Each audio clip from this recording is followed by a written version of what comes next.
Friends, here I am with another episode of Saturday Wisdom. Our country is large and we are 1.4 billion. Surely there will be something or the other happening that merits discussion. Discussion must be healthy. It must be useful to everyone participating in it. It must allow the truth to be established. More than anything, it also must allow contrary views to prevail. One such area that merits discussion is the ongoing one-upmanship in the way Hinduism and Hindutva is sought to be projected. There seems to be an itching for a debate on Hinduism and Hindutva with various leaders stoking the embers in a manner that can only be termed incendiary. Admittedly, it's a very sensitive subject for most of the Hindus in India and in rest of the world. With a very senior leader comparing Hindutva with ISIS and Boko Haram, the die is cast truly and well. Several others, erudite and informed too, joined in the recent past comparing it to hooliganism. Let's explore what the truth is. Hinduism is the world's oldest religion, with roots and customs dating back to more than 5,000 years. There are more than 1 billion followers, with 95% of them living in India. For all of them, Hinduism is dharma, or a way of life, which defines a person's true purpose in this life. Hindus believe truth is eternal, that Brahman is the truth, that Vedas are the ultimate authority, that everyone should strive to achieve dharma, that individual souls are immortal, and that the goal of the individual soul is moksha or liberation. Brahma is translated as God, soul, consciousness, language, or the infinitely expanded, eternal, unconditioned mind. The idea of a soul is in every living being, which also is a part of the Supreme Soul, paves the way for virtuous living. Adi Shankara, to whom Hinduism must be indebted for its revival, was brilliant and remarkable in doing what he did. He united a land with diverse communities and diverse worldviews, from the Buddhists, the Mimamsakas, or the old Vedic scholars, and the Vedantins, or the Vedic hermits, to the Shaivas, the Vaishnavas, Shaktas, and rebuilt Hinduism based on Advaita philosophy as we know today. Hinduism must be understood within the argument that there is no duality, and that the mind, awake or dreaming, moves through Maya or illusion, and non-duality, Advaita, is the only final truth. There are 3 paths of Hinduism which are practiced: Karma Marga, Jnana Marga, and Bhakti Marga. Within the Hindu religious life, one could even be a member of more than one tradition at the same time. Is Jain not a Hindu?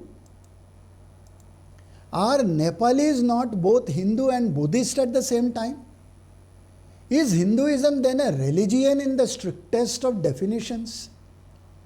By the way, religion is a Western term. It was first used by the Britishers in the census operations carried out in 1871. For they believed that a human being can only subscribe to one thought of life. This effectively killed a true Hindu virtuosity of multiple identities.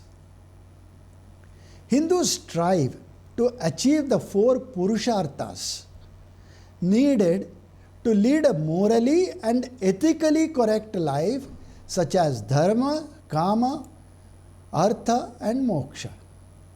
Throughout their lives, Hindus attempt to end the cycle of samsara and behave in a way that provides good karma or deeds in this life so that the next would be even better. Such explanation of Hinduism must point out the internal strength and unending internal energy. In a larger sense, are these not the basic values for anyone who practices any other religion, or even for one who practices no religion? That the contemporary world looks at Hinduism as a religion is a weak understanding of it. It is much more than a religion. It is beyond the defiance of any theology that exists. What then is Hindutva? For me, it is the practice of Hinduism. It is living in Hinduism. It is swearing by Hinduism. It is breathing Hinduism. It is being one with Hinduism. It defines the culture of Hinduism. In that sense, every Hindu is a part of Hindutva. Or everyone who shares a culture of Hinduism is a Hindu. For me, religion will divide, but culture will unite. So my Hindutva will unite. As long as I practice the tenets of or virtues of Hinduism, I am a part of Hindutva. Friends, I would like to quote from Ashtavakra Gita, or Song of Ashtavakra, which is a classical text in the Advaita Vedanta tradition, in the form of dialogue between the sage Ashtavakra and Janaka, king of Mithila. What does it say? Nirapeksho nirvikaro nirbaraha shitalashayah aghada buddhir kshubdho bhava chinmatra vasanaha. Nirapeksho nirvikaro. You are unconditioned and changeless. Nirvikaro and changeless. Nirbaraha, formless and immovable. Shitalashayah, unfathomable awareness. And agadha buddhir kshubdho bhava, unperturbable. Chinmatra vasanaha, so hold to nothing but consciousness. Chinmatra vasanaha. This, my friends, is Hindutva for me. One other question that comes to mind is if we should see Hinduism and Hindutva as inseparable. The debate will continue to eternity, I am sure. That Hindutva is being used as a political ideology or as a political tool may not be ethical. But is it bad in law? People, whatever religion they follow, tend to go beyond the so-called social norms due to either ignorance or arrogance. And then the societal structures and or the religious boundaries will work to bring them back into the folds of normative behavior. It is made to happen through either the temples or the mosques or the churches or other abodes that people themselves have created for the gods. Gods are only manifestations of our fears and of our confidence. If political parties use these propositions, what of it? That people have come to assign a negativity around Hindutva as a political philosophy is unfortunate. What people must realize is that Hindutva defines and qualifies the practice of dharma as enshrined in Hinduism. It does not build machoism around Hinduism. If Hindutva is construed as Hindu nationalism, what of it? Anyway, Hindus live and die by the dharma that is defined by Hinduism. It is utterly disparaging to separate Hindutva from Hinduism by considering it analogous to the relationship between Christianity and Christian fundamentalism or Islam and Islamic fundamentalism. What is the difference? Whereas Hinduism is a plural tradition, Christianity or Islam possesses well-defined universal creedal formulations.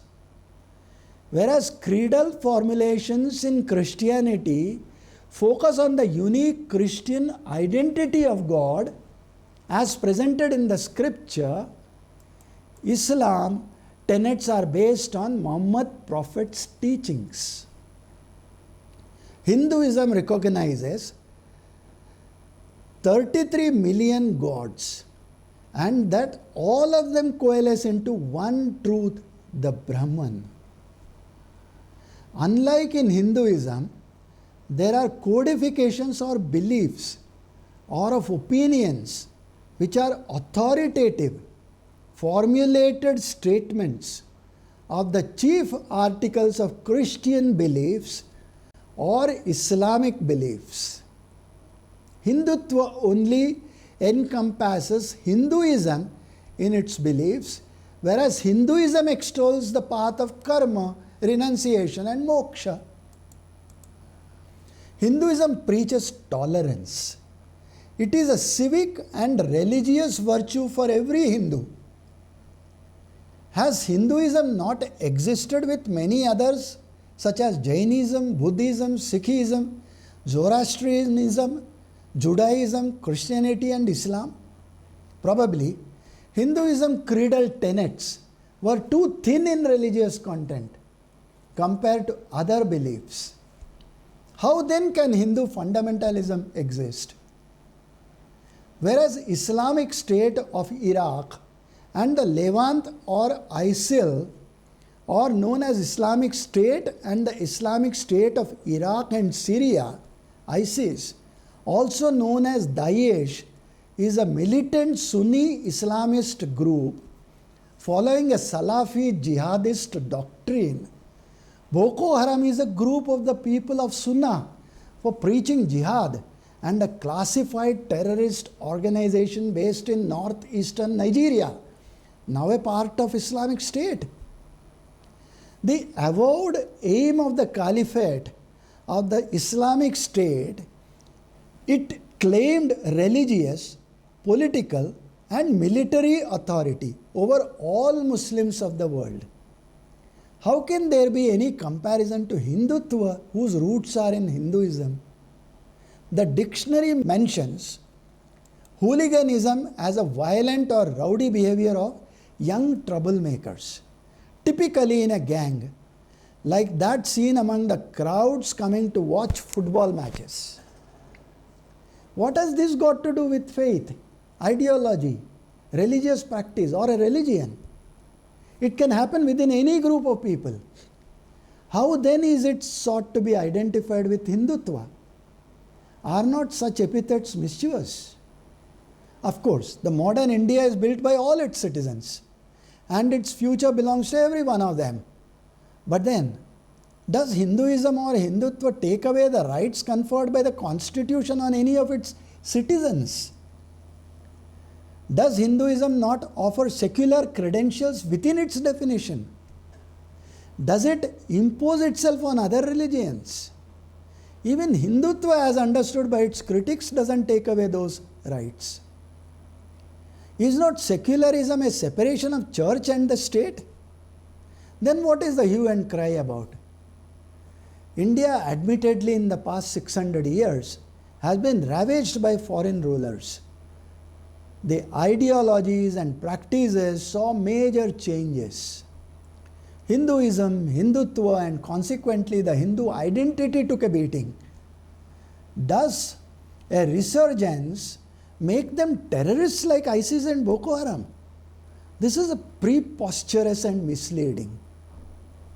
Yes, there could be a debate about Muslim Pakistan and a Hindu India, and why at all erstwhile Hindu India was partitioned. There can also be a debate between a theocratic Pakistan and a secular India.